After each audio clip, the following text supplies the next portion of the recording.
দিন রাতে অহরহ চুরি, ছিনতাই, চাঁদাবাজি, ডাকাতি, খুন ও দেদার মাদক বেচাকেনা সহ নানা অপরাধমূলক কর্মকাণ্ডে আগে থেকে অতিষ্ঠ রাজধানীবাসী। ছিনতাইকারীদের বেপরোয়া আচরণে রাজধানী সহ দেশজুড়ে এমন ছুরি বা চাপাতির কোপে হতাহতের ঘটনা ঘটছে প্রায় প্রতিদিনই। সড়ক ও অলিতে গলিতে নির্বিঘ্নে চলতে ভয় পাচ্ছেন মানুষ।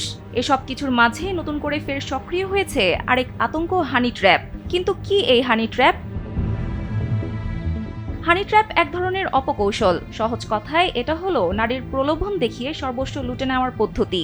আর শারীরিক সম্পর্কের লোভ দেখিয়ে উদ্দেশ্য হাসিল করার নামই হানি ট্র্যাপ। নিছক মজা করার জন্য এই ফাঁদ পাতা হয় না। টার্গেট করা ব্যক্তিকে চক্রের অন্য সদস্যদের সহযোগিতায় ধাপে ধাপে ফাঁদে ফেলে এক পর্যায়ে জিম্মি করে সর্বস্ব লুটে নেয় এসব চক্র। যমুনা স্মার্ট রেফ্রিজারেটর, স্মার্ট লাইফে স্মার্ট রেফ্রিজারেটর। এসব চক্রে রয়েছে কয়েক ডজন নারীও। অধিকাংশ ক্ষেত্রেই তাদের টার্গেট থাকে পুরুষ পথচারী। টার্গেট করা ব্যক্তিকে নারীর মাধ্যমে ফাঁদে ফেলে মারধর করে কাছে থাকা মূল্যবান জিনিসপত্র কেড়ে নেওয়া হয়।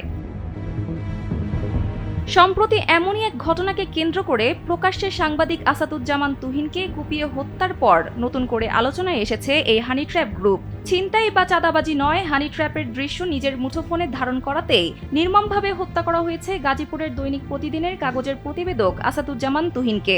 বৃহস্পতিবার রাতে গাজীপুর মহানগরের ব্যস্ততম চাঁদনা চৌরাস্তা এলাকার একটি মার্কেটে সাংবাদিক আসাদুজ্জামান তুহিনকে প্রকাশ্যে কুপিয়ে ও গলা কেটে হত্যা করা হয়। পুলিশের ভাষ্যমতে আলোচিত এ হত্যাকাণ্ডে অংশ নেয় 9 জন। হানি ট্র্যাপের মূল কারিগর নারীসহ বেশ কয়েকজন এখন পুলিশের জালে। জানা গেছে হানি ট্র্যাপের মাধ্যমে ছিনতাই করত কেটু মিজান ও তার স্ত্রী পারুল আক্তার ওরফে গোলাপি এবং তাদের চক্রের সদস্যরা। এই চক্রটির হোতা কেটু মিজান। সাংবাদিক হত্যাকাণ্ডের ঘটনায় গ্রেপ্তারের পরও তার ঔদ্ধত্যপূর্ণ আচরণ থেমে থাকেনি। পুলিশের কড়া পাহারা ও পিছমোড়া করে হ্যান্ডকাফ লাগিয়ে গত শনিবার আদালতে নেওয়ার সময় মিজান সেখানে উপস্থিত সাংবাদিকদের উদ্দেশ্যে বলে ওঠেন, আপনারা নাটক, সিনেমা, ছবি করেন, আমি করি রিয়েল।